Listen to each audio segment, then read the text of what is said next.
제가 13절 말씀부터 읽겠습니다. 보아스는 룻을 아내로 맞이하였다. 그 여인이 자기 아내가 되자 그는 그 여인과 동침하였다. 주님께서 그 여인을 보살피시니 그가 임신하여 아들을 낳았다.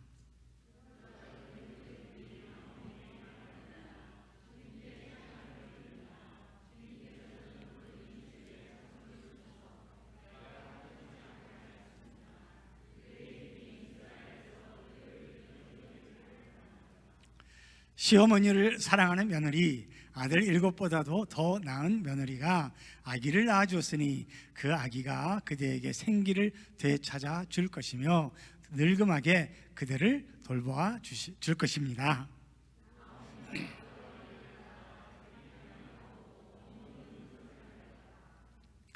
이웃 여인들이 그 아기에게 이름을 지어주면서 나오미가 아들을 보았다 하고 환호하였다. 그들은 그 아기의 이름을 오벳이라고 하였다. 그가 바로 이새의 아버지요 다윗의 할아버지이다.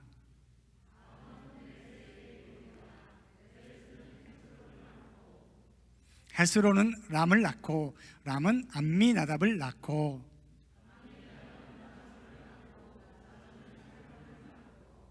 살몬은 보아스를 낳고 보아스는 오벳을 낳고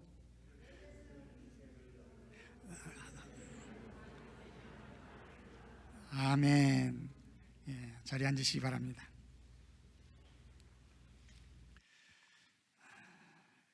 오늘 설교 제목이 건강한 신앙인의 두 날개입니다.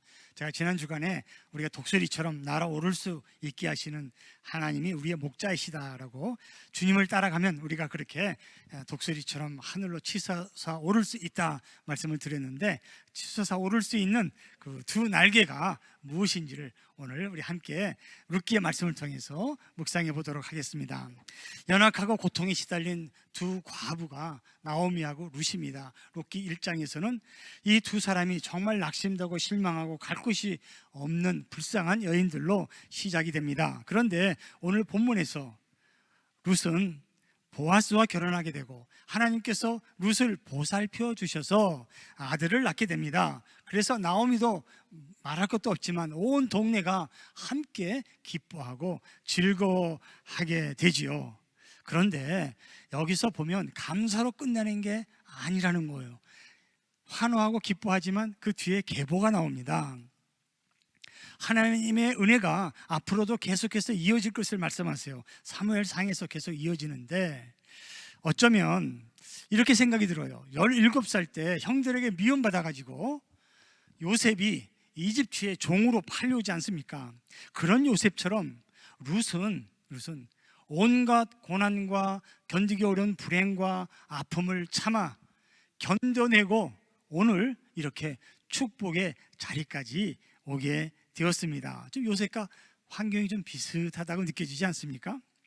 그래서 이 요셉이나 룻의 인생을 보면 시편 23편의 고백이 정말 생각나고요, 이들의 고백이라고 여겨지게 되는 거죠.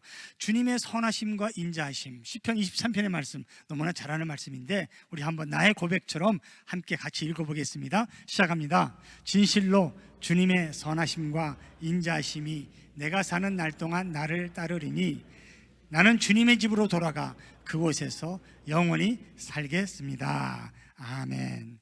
주님의 선하심은요, 모든 일에 서로 협력해서 선을 이루는 거예요. 어떻게 보면 여기서 꼭 둘로 갈라 나눌 필요는 없지만 주님의 선하심이라고 하는 것은 이제까지 나의 과거에 지난 날 동안에 나와 함께 하시면서 어떤 환경이나 어떤 조건이라도 악한 것이라도 선한 것으로 바꿔주셔서 협력해서 선을 이루시는 하나님을 말씀하시는 거고, 인자하심 무엇입니까? 앞으로 어떤 일이 나에게 있을지라도 실패하지 않는 하나님의 사랑, 그 인자하심이에요. 히브리 말로 헤세드죠. 결코 실패가 없는 영원하신 하나님의 사랑이 나의 가는 길을 알지 못하지만 한치 앞을 모르는 우리의 인생일지라도 그 하나님의 사랑이 나를 지켜주실 것입니다 라고 하는 게 인자하심이라고 볼 수 있습니다. 우리 인생의 모든 순간순간마다 하나님의 선하신 간섭이 있다는 거죠. 우연이 아닙니다. 하나님이 보살펴 주셔서 룻도 아들을 낳았다고 했어요. 하나님의 선하신 뜻을 우리의 인생 가운데에서 하나님이 이루어 가신다는 거예요. 하나님의 사랑을 받은 사람, 그 뜻대로 부르심을 받은 사람들의 목자의 양떼들을 하나님이 이렇게 돌보십니다. 그러므로 사랑하는 여러분, 우리가 원망하지 맙시다. 그리고 불평하지 맙시다. 상황이나 조건을 보게 되면 우리 인생이 쉽지 않습니다. 그러니까 당연히 불평과 원망이 나올 수밖에 없습니다. 그러나 육신의 눈으로 보는 그런 세상이 아니라 하나님을 바라보게 되면, 오늘 룻기의 말씀을 보면서 하나님의 선하신 손길을 우리도 함께 느낄 수 있는 그런 목자의 양들 되시기를 주님의 이름으로 축복합니다. 우리는요, 보는 대로 말한다는 거예요. 보는 대로 말합니다. 그러니까 조건이나 세상의 어려운 거, 환경을 바라보게 되면 뭐가 나올 거예요? 당연히 불평, 원망이 나올 수밖에 없는 거죠. 그렇지만 목자 되셔서 우리를 이끄시는 하나님의 선하심과 인자하심을 바라보면 어떻게 됩니까? 우리의 입에서는 뭐가 나와요? 우리의 말이 감사와 찬양이 나오게 될 줄로 믿습니다. 그래서요, 히브리서 13장의 마지막에 가서 보시면 찬미의 제사는 우리의 입술의 열매다, 그런 말이 나와요. 찬미의 제사, 그게 무슨 얘기예요? 감사와 찬양은 우리 입술의 열매라는 거예요. 그러니까 하나님의 지금까지 나를 여기까지 인도하시는 하나님의 선하심을 생각하면, 그것을 바라볼 때 우리는 뭐예요? 환경과 조건에 관계없이 감사가 입술의 열매로 터져 나온다는 거죠. 나오미가 두 아들까지 다 죽고 깊은 괴로움으로 낙심해서 유다 땅 베들레헴 자기 고향으로 돌아갈 때에 나오미가 두 며느리에게 말하는 거예요. 이제 나 따라오지 말고 너희들은 내 고향으로 돌아가라, 그렇게 말씀하세요. 지도를 한번 보세요. 이제 여러분들이 이 그림을 보면서 상상을 할 수 있어요. 제일 오른쪽에 노란 땅이 모압 땅입니다. 그 모압의 도시가 있는데, 왼쪽에 보면 그린 색깔로 화살표가 되어 있잖아요. 거기가 베들레헴이에요. 바로 위에 예루살렘이 있고, 여기 베들레헴에 살던 나오미가 가뭄을 피해서 모압 땅으로 갔습니다. 성경에서는 기근이 들 때 떠나지 말라고 그랬어요. 아무 데나 가지 말라고. 그랬는데 나오미가 남편과 함께 모압 땅으로 이주해서 거기서 큰 곤란을 당하잖아요. 남편 죽고 아들 둘 다 죽게 돼서, 듣고 보니까 고향에 소식이 오는데 거기는 살기가 좋아졌다는 거예요. 그래서 이제는 나는 아무것도 가진 것이 없으니까 갈 곳은 베들레헴 고향뿐이다. 돌아가게 되죠. 그때 나오미에게, 또 오브레에게 말합니다. 너는 돌아가라, 그렇게 얘기해요. 근데 오르바는 어떻게 해요? 울면서 돌아갔지만 며느리 룻은 이렇게 얘기하죠. 룻기 1장 14절 16절에서 얼마나 믿음과 용기가 좋은지 오히려 시어머니 곁에 어떻게 해요? 더 달라붙었다 그랬어요. 가라 그러니까 아니에요. 그러면서 더 달라붙은 거예요. 어머님이 머무르시는 곳에 나도 머무르겠습니다. 어머님의 결례가 내 결례이고, 뭐예요? 어머니의 하나님이 내 하나님입니다. 할렐루야, 아멘. 여기서 룻은 뭘 보고 있어요? 룻이 보고 있는 건 뭐예요? 자기의 억울하고 참으로 슬프고 그리고 낙심되는 처지가 아니라, 이 과부의 처지가 아니라 하나님을 보고 계시는 거예요. 나는 당신의 하나님이 내 하나님이겠습니다. 그러니까 지금 나오미가 부르는 건 자기의 처지가 아니라 하나님을 바라보고 있으니까 이런 놀라운 믿음과 용기의 말로 입술의 열매를 맺게 될 수 있었습니다. 내가 하는 말로 내가 지금 뭘 보고 있는지 알 수 있다는 거예요. 그러니까 내가 원망과 불평을 많이 하면 뭐예요? 세상 바라보고 있고요, 나한테 하나님은 없는 거예요. 여리고성의 기생 라합을 한번 생각해 봅니다. 라합은 누구예요? 이제 나중에 보겠지만 보아스의 어머니예요. 어머니. 기생 라합이 이스라엘 땅을 정탐하기 온 첩자 두 사람을 어떻게 합니까? 숨겨주잖아요. 왜 숨겨줬어요? 그런 믿음과 용기 어디서 나와요? 세상을 바라본 게 아니라 하나님을 바라봤기 때문에 그런 용기가 나올 수 있었어요. 정말 믿음의 가정 같아요. 룻과 같이 라합도 그런 용기와 믿음을 가지고 있었습니다. 사랑하는 여러분, 우리도 라합이나 룻처럼 정말 오늘 우리 곁에서 도우시는 하나님의 손길을 바라보면서 하나님의 은혜에 대한 감사, 또 앞으로도 우리를 지켜주실 헤세드, 하나님의 인자하심에 대한 믿음으로 우리 모든 현실의 어려움을 다 극복하시고 새롭게 일어서시고 또 승리하는 여러분들 되시기를 주님의 이름으로 축복합니다. 그러니까 우리가 날아오를 수 있는 두 날개가 뭐예요? 두 날개? 하나, 감사. 그죠? 이제까지 인도해 주신 하나님의 은혜에 대한 감사. 또 다른 날개 뭐예요?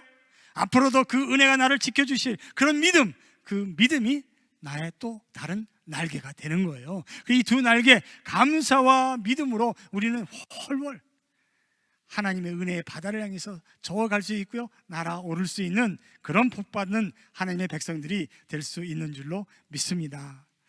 오늘 본문 말씀에 집안간으로서 책임을 져야 할 사람이라는 말이 나오죠. 그 사람이 누구일까요? 개역 개정에 보면 기업을 물을 자다 그렇게 나옵니다. 근데 이 말은 뭐 기업을 물을 자나 집안간에 가까운 친척으로서 책임을 질 사람, 히브리 말로 똑같아요. 고엘이에요. 고엘. 고엘은 나 대신, 내가 능력이 없으니까 나 대신 가까운 친척이 모든 내가 잃어버린 것들을 갚아줄 수 있는 사람이 고엘입니다. 나오미가 고향에 돌아왔을 때 살 길이 없으니까 엘리멜렉 자기 남편의 그 집안 대대로 내려오는 땅이 있습니다. 이스라엘 백성들은 그 땅을 팔게 됐어요. 그러면 집안의 땅이 이제 없어지는 거예요. 유산으로 계속 물려내려가는 땅이. 그때 가장 가까운 친척이 그 땅을 대신 자기 돈을 주고 사서 그 나오미가 자기의 가정에 내려가는 그 땅을 유지할 수 있도록 해주는 게 고엘, 가장 가까운 친척간이 책임을 질 사람, 기업 물을 자가 되는 거예요. 근데 가장 가까운 사람이요, 자기가 선뜻 나서서 내가 하겠습니다 하겠다가 이제 이 땅을 네가 돈 주고 사면 이 땅은 네게 아니라 누구한테 간다고요? 나오미에게 다시 돌아간다니까, 잠깐 안 되겠습니다, 저는 안 할랍니다. 그 얘기가 앞으로 앞장에 다 나오는 거예요. 그럴 때 보아스가 이제 그 다음 차례예요. 그 다음에 제일 가까운 사람이 보아스가 돼서 그러면 제가 그 일을 맡겠습니다 라고 그렇게 해서 이제 보아스가 그 땅을 사게 되고 룻을 자기 아내로 맞이하는 거죠. 고엘, 잃어버린 것을 나 대신 갚아주는 사람은요, 땅뿐만 아니라 또 그 가정에 남편이 죽고 여자가 혼자 남았을 때 대를 이을 아들이 없잖아요. 그럼 그 여인과 결혼해서 그 가정의 대를 이어주는 이름을 계속 이어지게 하는 거예요. 그러니까 보아스가 지금 룻과 결혼한 거예요. 그게 고엘입니다. 뿐만 아니라 누가 내 친척을 죽였다, 그럼 죽은 사람이 복수 못 하잖아요. 가장 가까운 친척이 고엘이 돼서 피해 복수를 해줄 수 있는 사람이 또 고엘이다, 이렇게 얘기할 수 있었습니다.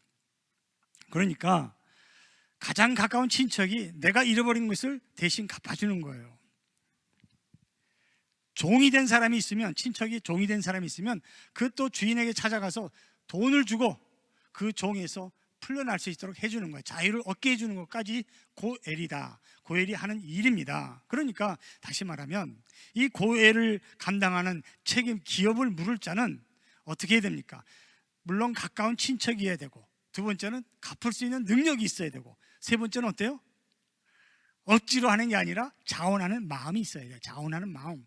그러니까 이 보아스의 경우에, 나오미의 경우에는 첫 번째 제일 가까운 그런 자리에 있던 친척이 나는 안 하겠습니다 하면 그만이에요. 자원하는 억지로 시킬 수 없어요. 그러니까 두 번째 가까운 보아스가 하게 됐다는 거죠. 세 가지 조건이 충족돼야 됩니다. 고엘이 되려면, 기업 물을 자가 되려면 능력도 있어야 되고, 또 친척, 가까운 친척이 되고, 그 제일 중요한 게 자원하는 마음이 있어야 돼요. 근데 신약 성경에서는 이런 고엘을 뭐라고 얘기합니까? 구속자, 대속하는 사람이라 그렇게 부르죠. 예수님께서 오늘 저와 여러분들에게는 바로 우리의 고엘, 기업 물을 자, 구속자, 대속해 주시는 분이 바로 우리의 고엘 되시는 분이십니다. 하나님께서 우리를 자녀 삼으시고 능력도 있고 또 자원하셔서 이 땅에 오셔서 나의 죄를 대신해서 십자가에 달려 죽기까지 우리의 모든 죄값을 치러주신 고엘, 바로 우리 예수 그리스도이십니다. 그래서 사도행전 20장 28절에 가서 보면 하나님께서 피로 사신 두 개가 있다 그렇게 말씀하세요. 두 개가 나오는데 첫 번째 게 사도행전 20장에 나오는데 바울이 에베소 교회 장로들과 헤어지면서 하는 말입니다. 여러분은 자기를 잘 살피고 양떼를 잘 보살피십시오. 성령이 여러분을 양떼 가운데 감독으로 세우셔서 하나님이 자기 아들의 피로 사신 교회를 돌보게 하셨습니다. 교회는 어떻게 해서 하나님이 회복시켜 주셨다고요? 자기 아들의 피로 사신 교회다. 그렇죠? 오늘 이제 2022년에 당의원 장로님 되셔서 섬기실 우리 장로님들 어깨가 좀 무겁습니다. 그렇죠? 왜요? 아들의 피로 사신 교회를 섬기게 됐으니까 얼마나 귀하고 또 아름답고 우리가 사랑해야 될 하나님의 교회인지 모르겠습니다. 저 여러분들도 마찬가지죠. 이렇게 아들의 피로 사신 우리 교회 정말 귀하게 여기고 하나님 앞에 서로 사랑해서 아름다운 몸된 교회를 지켜갈 수 있기를 간절히 바랍니다. 또 다른 게 하나 또 있어요. 아까 말씀드린 것처럼 고린도전서 6장 20절에 보면 바울이 이렇게 얘기합니다. 여러분은 하나님께서 값을 치르고 사들인 사람입니다. 그러므로 여러분의 몸으로 하나님을 영화롭게 하십시오. 할렐루야. 교회는 하나님의 아들의 피로 샀고 저 여러분들도 값을 치르고 하나님께서 사들인 사람, 그러니까 우리 몸으로 하나님을 영화롭게 해야 됩니다 라고 말씀하셨습니다. 우리 서로 사랑해야죠.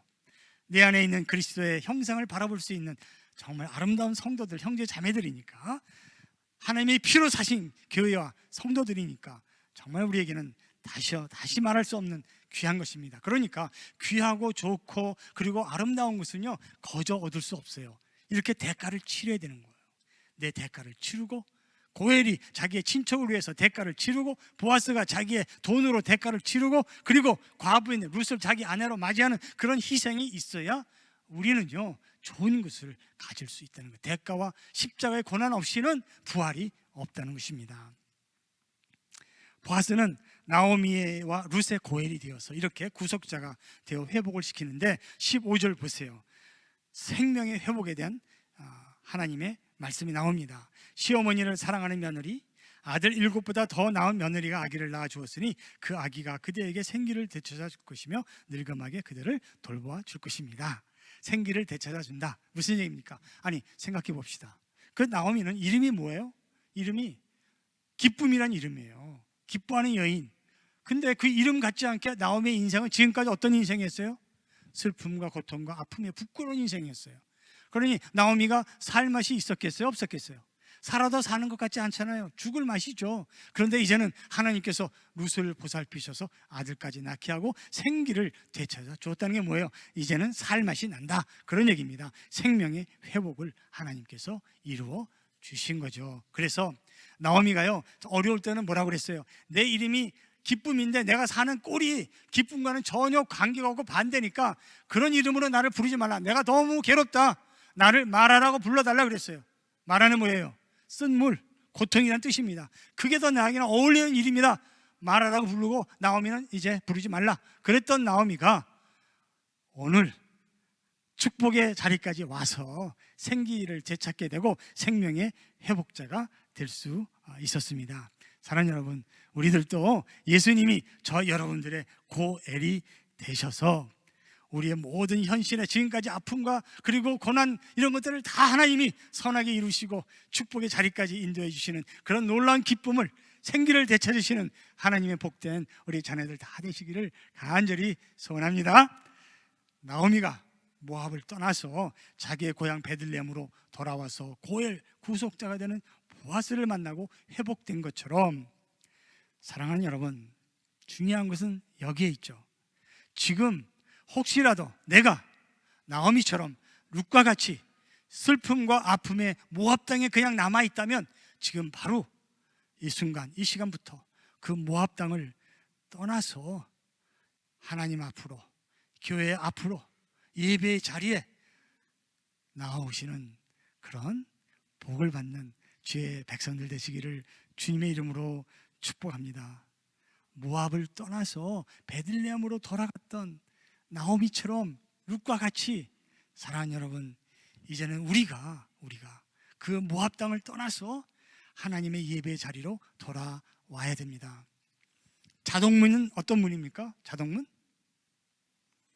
자동문은 저절로 열리잖아요. 근데 이 말에 속으면 안 돼요. 자동문이 그냥 저절로 열리는 거지만 저절로 열리는 게 아니라 내가 그 문 앞까지 어떻게 해요? 가야지 열리죠. 문 앞까지 가야 열리는 게 자동문 아닙니까? 그런 것처럼 우리 하나님께서는 우리를 위해서 예비하신 축복이 있어요. 우리가 주님께로 가까이 가기만 하면, 우리 목자신 예수님을 따르기만 하면, 주님의 이름을 부르면 우리 하나님께서 탕자를 보고요 버선발로 뛰어나가 맞이한 것처럼 우리가 그냥 하나님께로 지금 돌아오는 기색만 보여도 하나님은 저와 여러분들을 반가이 맞아주시면서 기뻐하시며 춤을 추면서 우리를 안아주시고요, 우리를 생명의 회복으로 다시 새롭게 해주시는 그런 하나님이신 줄 여러분 믿으시기를 주님의 이름으로 축복합니다. 그러니까 지금 어떤 이유가 되었던지 내가 교회를 떠나 있다면, 하나님과 멀어져 있다면, 예배를 소홀히 하고 있다면 이제는 그 예배의 자리, 교회로 돌아오시는 그런 하나님의 은혜가 우리 가운데 넘칠 수 있기를 주님의 이름으로 축복합니다. 그래서 야고보서 4장 8절에 하나님께서 이런 약속 주셨어요. 하나님께로 가까이 가십시오. 그리하면 하나님께서 가까이 오실 것입니다. 자동문. 죄인들이여 선을 깨끗이 하십시오. 두 마음을 품은 사람들이여 마음을 순결하게 하십시오. 우리가 하나님께로 나오는 기색만 보여도, 마음만 품어도 주님께서 너무 기뻐서 달려 나오시면서 예비하신 놀라운 하늘의 좋은 것들로, 각양 좋은 것들로, 그림자가 없으신 하나님께서 선하시고 인자하심이 정녕 나를 평생 동안 따르시는 그 하나님의 헤세드, 실패가 없는 하나님의 사랑으로 우리의 잔을 넘치게 해주실 줄로 믿으시기를 주님의 이름으로 축복합니다. 주님의 초대해 주셨으니 우리가 예복을 입고 그 잔치 자리에 나아가야 되지 않겠습니까? 거기에서 그 주인과 함께 그 주인의 즐거움과 기쁨을 함께 나눌 수 있는 복된 주의 성도들 되시기를 간절히 소원합니다. 룻기의 마지막은 뭐예요? 4장 22절에 보니까 오벳은 이새를 낳고 이새는 다윗을 낳았다. 이게 마지막 구절이에요. 앞에 이미 다 얘기한 것 같은데 또 나와요. 왜 그렇습니까? 다윗은 이 땅에 저절로 그냥 아무렇게나 우연히 땅에 떨어진 사람이 아니라 나오미나 룻이나 그 이스라엘 백성들의 삶의 여정 가운데에서 하나님이 이미 다 미리 계획하시고 또 이루시는 하나님의 섭리 가운데 태어난 사람이 뭐예요? 다윗이다 라고 하는 거예요. 그러니까 저와 여러분들의 인생도 하나님께서 이렇게 돌보시고 보살피는 가운데 있다는 것을 말씀하시고, 다윗이 태어난 것은 나오미가 함께 기뻐하고 온 동네 사람들이 함께 즐거워하는 것으로 해피엔딩으로, 그것이 목적이 아니라는 거예요. 우리는 지금 과정 중에 있어요. 그렇기 때문에 지금 우리가 어떤 어려운 형편에 있을지라도 이것은 하나의 주님께서 계획하신 과정일 뿐입니다. 하나님이 예비하신 놀라운 축복이, 하나님의 은혜의 역사가 앞으로 우리의 삶 속에서 분명히 있을 줄로 믿습니다. 그러니까 감사하면서, 그러니까 믿음으로 담대하게 용기 있게 앞으로 전진해 나갈 수 있게 되는 거지요.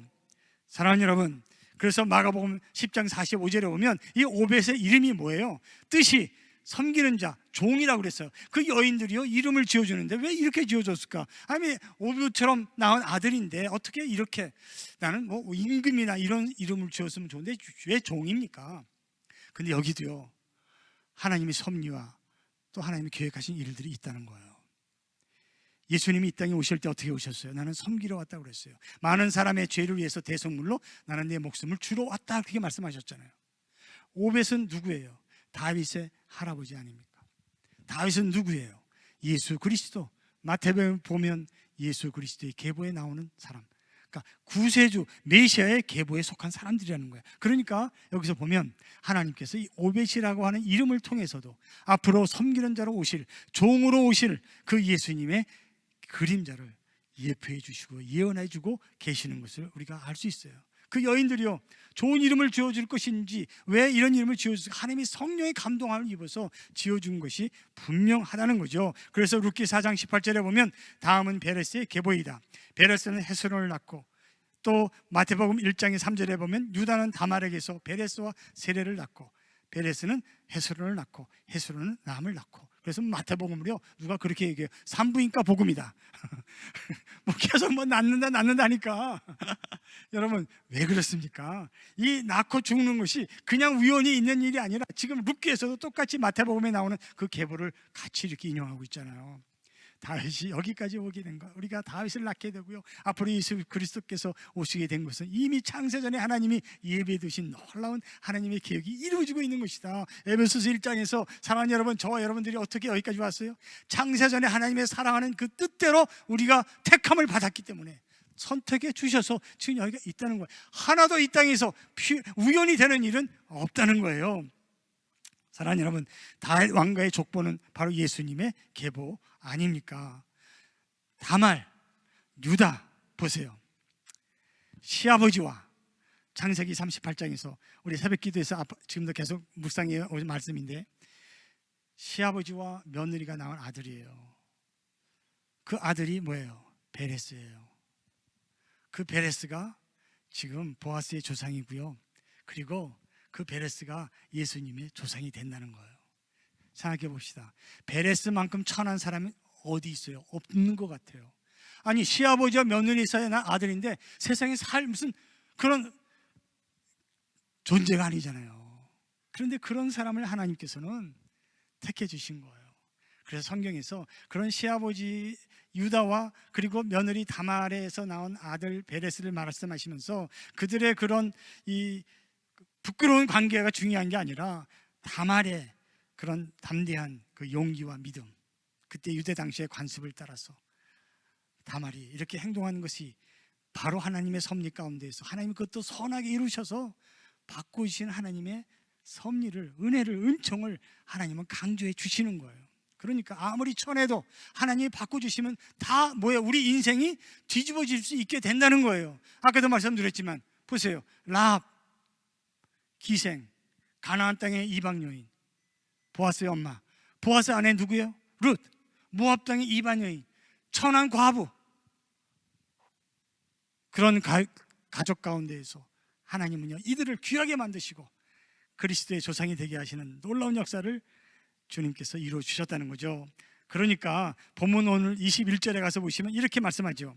살몬은 보아스를 낳고, 보아스는 오벳을 낳고, 오벳은 이새를 낳고, 이새는 다윗을 낳았다.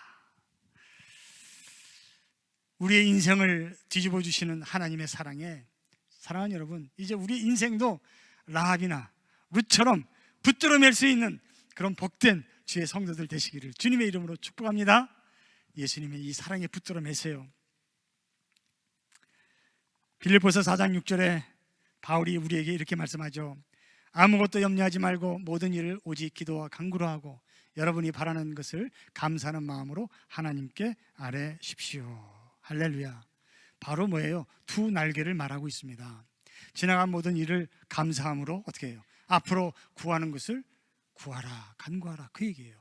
감사와 믿음으로, 하나님의 은혜를 중심으로, 감사와 믿음으로 하나님 앞에 가까이 나와서 주의 은혜를 입고 구하면 우리가 복을 받을 것이다, 이루어질 것이다, 그렇게 말씀하고 계시는 거예요. 신앙인의 두 날개, 바로 하나님의 은혜에 대한 감사와 믿음이죠. 사랑하는 여러분, 주일 예배가 왜 중요합니까? 여기서 한 가지만 더 제가 말씀을 드릴게요.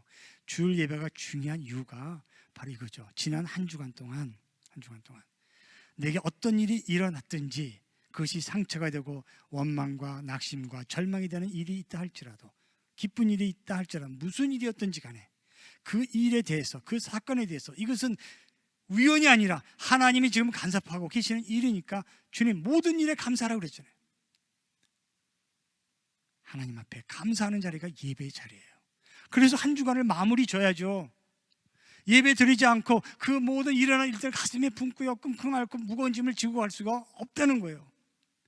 그렇게 감사하고 또 예배 드리면서 이제 앞으로 한 주간 동안 나에게 일어날 일들이 어떤 일이 있을지 저는 알 수가 없어요. 한치 앞을 모르는 우리, 내일 일을 알 수 없는 우리지만 하나님께서 그 헤세드, 인자하신 슬피가 없는 사랑으로 나를 지켜주시고 인도하실 것이니 제가 담대하게 하나님 앞에 구하겠습니다, 맡기겠습니다. 한 주간을 또 맡기는 거예요. 그래서 주일 예배가 그렇게 중요한 겁니다. 이 예배의 자리를 여러분 포기하지 마세요. 이 축복의 자리는 바로 하나님께서 예비해 주신 그런 잔치의 자리가 될 줄로 믿습니다. 여러분 위로 받으시고요, 소망을 얻어서 그래서 우리는 세상에 다시 나아갈 수 있다는 거예요. 사무엘상에 보면 다윗이 사울에게 이렇게 고백하죠. 다윗이 지금 골리앗이 밖에서 떠들고 있어요. 근데 다윗이 사울에게 내가 나가서 싸우겠습니다 했을 때, 정말 네가 싸울 수 있겠어? 할 때 다윗이 한 대답이죠. 다윗은 말을 계속하였다. 사자의 발톱이나 곰의 발톱에서 저를 살려주신 주님께서 저 블레셋 사람의 손에서도 틀림없이 저를 살려주실 것입니다. 지난날에도 은혜로 함께 하신 하나님이 앞으로도 어떤 적수라 할지라도 원수라 할지라도 하나님께서 뭐예요? 틀림없이 저를 살려주실 것입니다.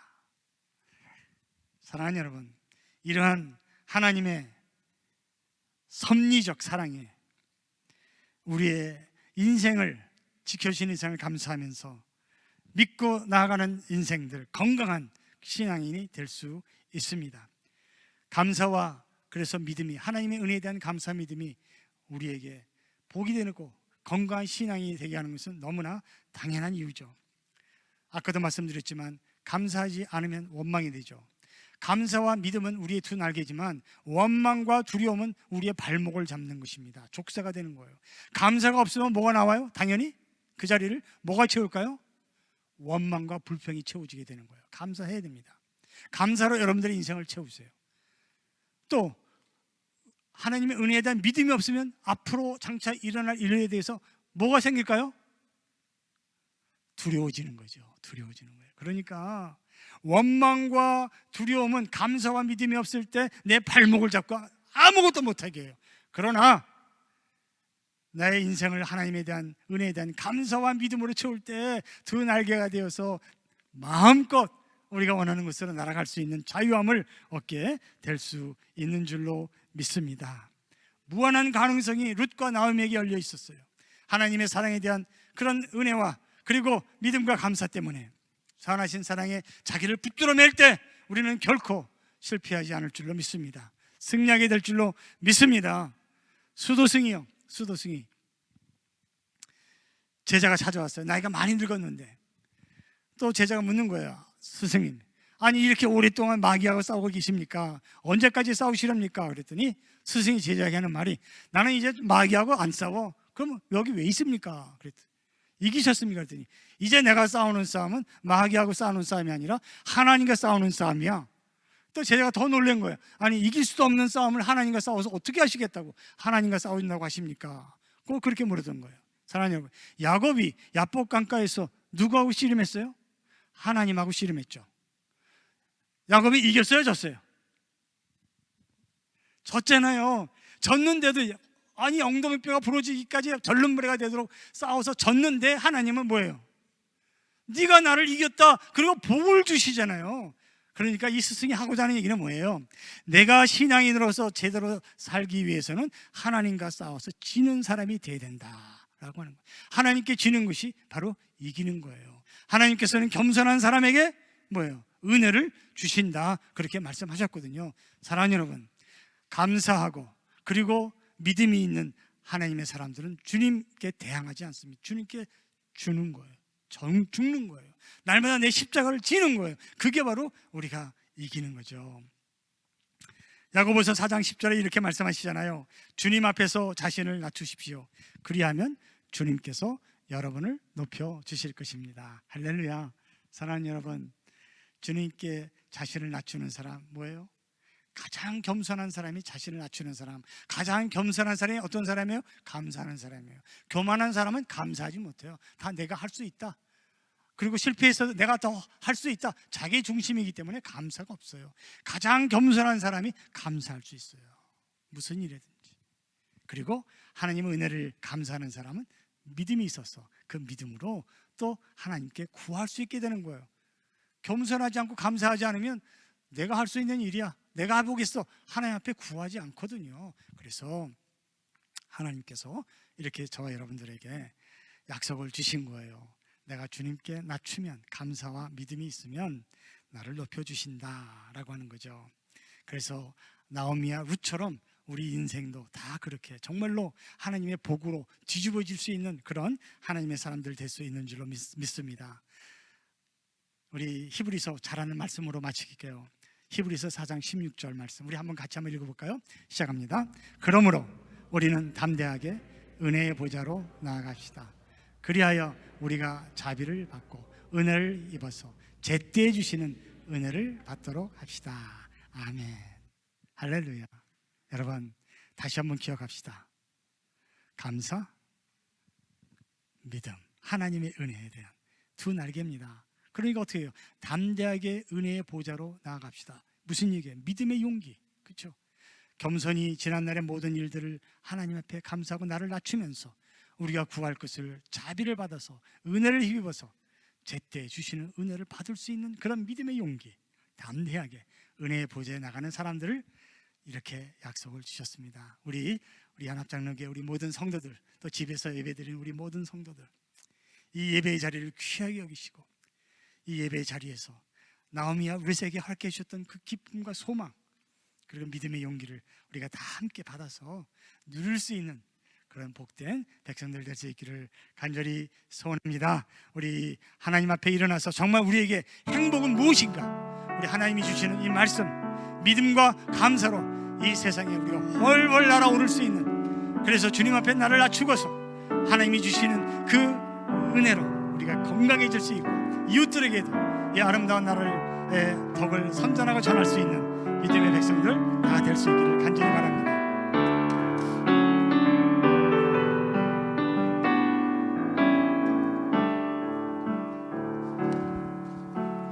화려하지 않아도 정결하게 사는 삶, 가진 것이 적어도 감사하며 사는 삶, 내게 주신 작은 힘 나눠주며 사는 삶, 이것이 나의 삶의 행복이라오.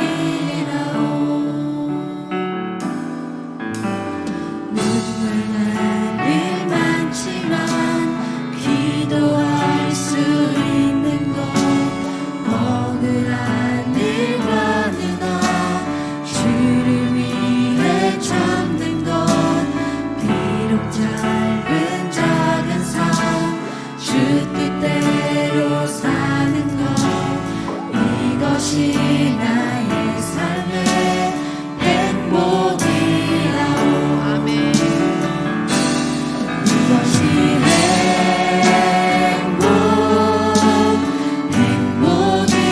행복이라오. 세상은 알 수 없는 하나님 선물, 이것이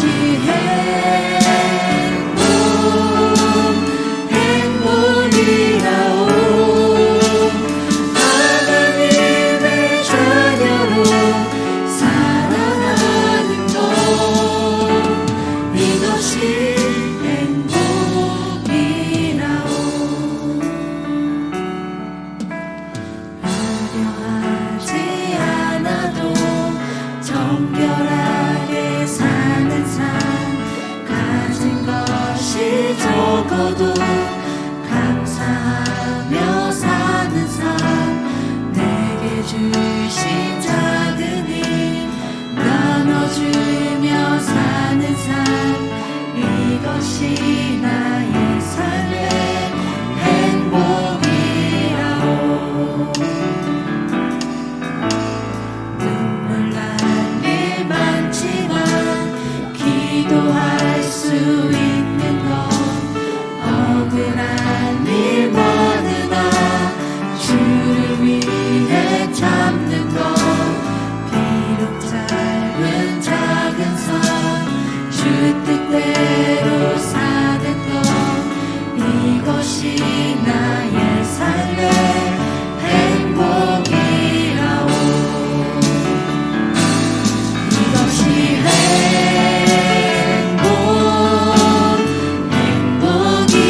행복이라오. 세상은 알 수 없는 하나님 선물, 이것이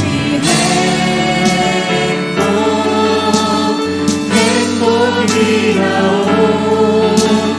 하나님의 자녀로 살아가는 것, 이것이 행복이라오.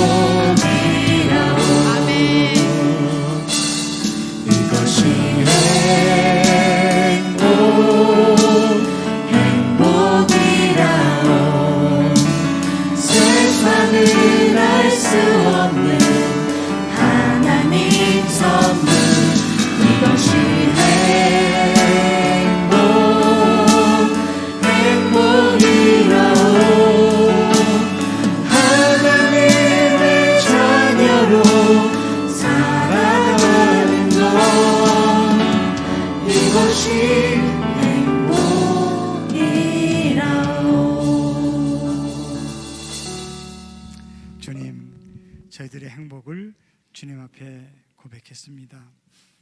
우리에게 아무리 상처가 많아도 힘들고 어려운 일이 우리를 애워싸도 주님, 저희들 감사할 수 있는 은혜를 주셨습니다. 주님께서 우리를 돌보시고 보살피는 손길이 저희들 여기까지 있게 하신 것을 감사를 드립니다. 주님, 은혜의 보좌 앞에 오늘도 이 시간 담대하게 나왔습니다. 지난 한 주간을 감사하면서 또 한 주간을 믿음으로 담대하게 나아가는 주의 백성들을 주님 인도해 주시고 뒤에서 호위하여 주실 줄로 믿습니다.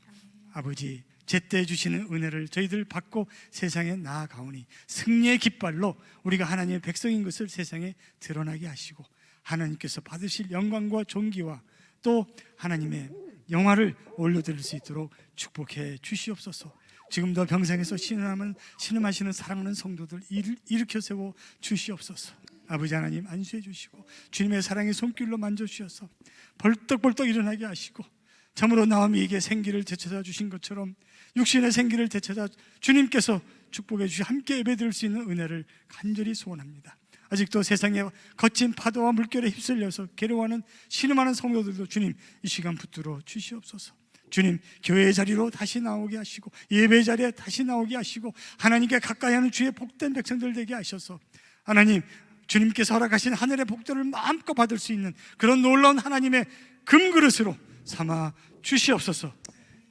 지금 이 시간은 우리 주 예수 그리스도의 놀라우신 은혜와 하나님 아버지의 극진하신 사랑과 성령님의 감동, 감화하심 그리고 교통하심이 오늘 여기에 머리 숙인 하나님의 백성들 위에와 또 예배드리는 하나님의 백성들 위에와 가정 위에 자녀들 위에 손에 하시는 모든 일들 위에 영원히 함께 하시기를 간절히 축원하옵나이다. 아멘.